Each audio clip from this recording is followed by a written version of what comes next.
Hemos pasado por una situación tan excepcional para la vida, yo creo que del 100% de la población, que nos ha hecho cambiar los valores al menos de algunas cuestiones y redescubrir otras, ¿no? Quizá la cultura entra dentro de esos aspectos que dábamos por hechos, sobre la que no reparábamos tanto porque estaba siempre ahí, y que ahora hemos, por una parte, explorado y utilizado y disfrutado en unos casos y recurrido a ella en otros como último recurso, más que otras veces, porque hemos dispuesto de una atención que ya no estaba tan dispersa como está en nuestra vida habitual, sino que pues nos dejaba unos espacios para el vacío, para la pausa, que normalmente no disponemos, sobre todo los que vivimos en las ciudades, ¿no? Veo que la cultura es percibida de una manera a veces desequilibrada, ¿no? Es natural y es lógico que la cultura acapare la atención de los medios, puesto que su propia naturaleza y su propio fin es conectar con la gente, por lo tanto necesita de esa exposición, pero por otra parte muchas veces los que nos dedicamos a la cultura, o sean gestores o creadores, nos parece que la atención se queda en anécdotas y no tanto en la difusión de las obras o de los contenidos que generamos en sí, sean los que sean la danza, sean pintura, sea cine o literatura, y es verdad que para ser un sector que dentro de las administraciones suele ser como una consejería o un ministerio o una concejalía que no tiene un gran presupuesto en lo que es la administración, acapara en cambio mucha atención y muchas polémicas, lo cual pues es una paradoja, pero yo lo comprendo, ¿no? Y a veces es verdad que es frustrante que la atención se centre en lo que parece más folletinesco o novelesco. Yo creo que es un buen momento y además obligado realmente, para repensar esas instituciones culturales, para repensar las normas, las reglas de juego, para repensar la distribución de la cultura, ¿no? Los instrumentos para trabajar en red respecto a la cultura existen, ¿no? Existen esas figuras, existen los consejos interterritoriales, existen esas reuniones. Otra cosa es que realmente se crea en ello y se potencie, que eso es lo que significa política. Política es voluntad, ¿no? Es voluntad y es visión y yo pensaría que la cultura tiene esa ventaja de que debería estar, como la sanidad, al margen, al margen del debate político, porque hay muchas más cosas en las que podemos estar de acuerdo que asuntos sobre los que estamos en desacuerdo, ¿no? Todas las expresiones culturales y todas las industrias culturales y todas las formas de cultura necesitan siempre, o desean o buscan ampliar su radio de acción, ¿no? Quedarse en lo local, en este sentido, es bueno ser local y querer parecerse a quien uno es y no parecerse a otro, pero también siempre está la necesidad de que los espectáculos o las obras circulen, se conozcan y sirvan para lo que sirve la cultura o el arte, ¿no? Que es un pegamento que nos une, es esa especie de manta que podemos compartir todos y que nos provee de un imaginario y de un lenguaje compartido, un diccionario mediante el cual podemos entendernos todos, ¿no? Entonces sería bueno que existiera esa iniciativa, desde luego, esa especie de intensificar las colaboraciones, sobre todo porque si va a haber que pensar muy bien dónde ponemos el dinero, en qué se hacen las inversiones,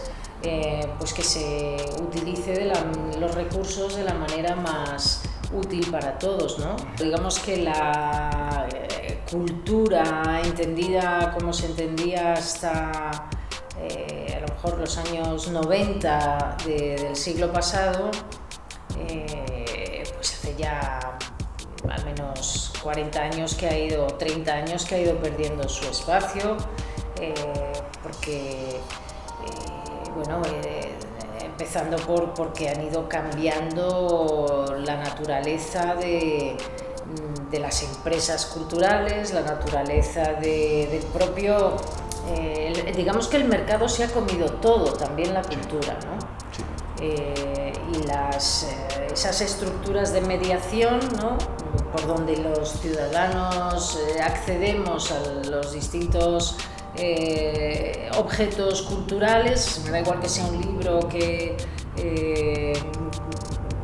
una película, o que un espectáculo de danza, o que una escultura, lo que sea, o que una canción, pues esas estructuras de mediación no son neutras, ¿no? Entonces esas estructuras de mediación en paralelo a la globalización se han ido haciendo más grandes, las propias, desde las editoriales hasta los estudios de Hollywood, hasta, en fin, hemos visto cómo se desarrollaban estos enormes y gigantes canales de distribución que todavía con la digitalización y el advenimiento de Internet pues han hecho que se polarizara mucho, me parece a mí al menos, una cultura de minorías y una de masas, ¿no? Mientras que digamos que antes pues, había una convivencia mayor entre culturas populares que han sido arrasadas también por esto, y digamos que hay una mayor esa cultura mainstream, ¿no? Es más homogénea en todo el mundo porque pues se buscan productos que se puedan vender en todas partes y que viajen bien, ¿no? Mientras que los productos más locales se quedan en su lugar y viajan menos. Esto por lo menos en el cine ocurre así, en la literatura ocurre así. Es curioso que con un mundo más abierto, con una Unión Europea sin fronteras, sabemos menos de nuestros vecinos de lo que sabíamos hace 30 años, ¿no? Que el mundo era más pequeño, pero la cultura ocupaba otro espacio. Luego, a esa dominación del mercado y de los intereses del mercado, pues ha ido transformando y a veces disfrazando la cultura de entretenimiento y el entretenimiento de cultura. Y todo eso, pues sí, quizá ha desplazado a un tipo de discurso o de forma de expresión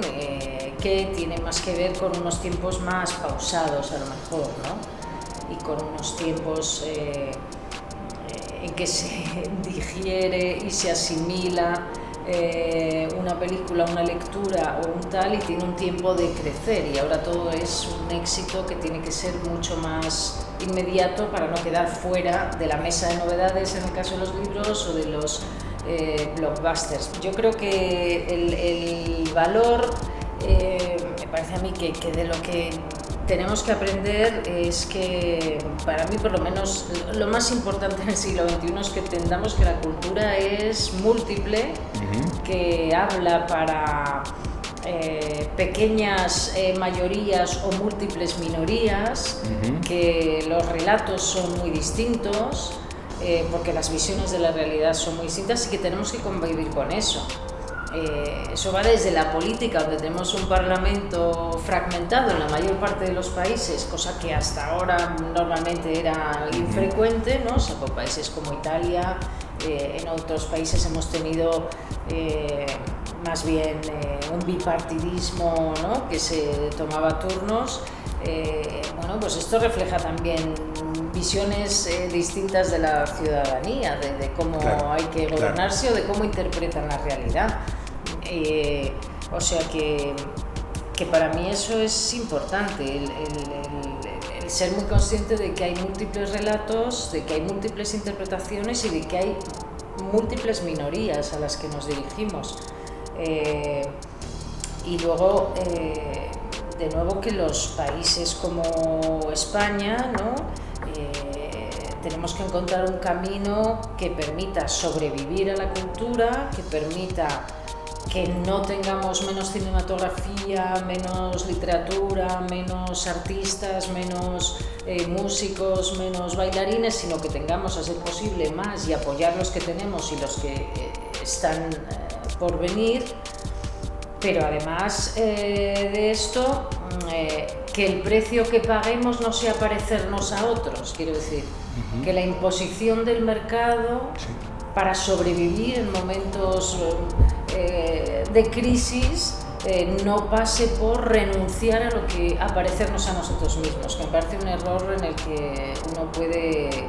caer, ¿no? Quiero decir que también los momentos de crisis y los momentos de cambio son momentos de vulnerabilidad y de fragilidad, que estemos atentos y que reclamemos el apoyo de las instituciones, que unas veces es económico, pero otras veces también es de otros instrumentos, como son las reglas del juego, ¿no? Y que España es un país en el que hay grandísimos artistas, y muchos de ellos que no porque el gran público no conozcamos sus nombres dejan de ser valiosos, importantes,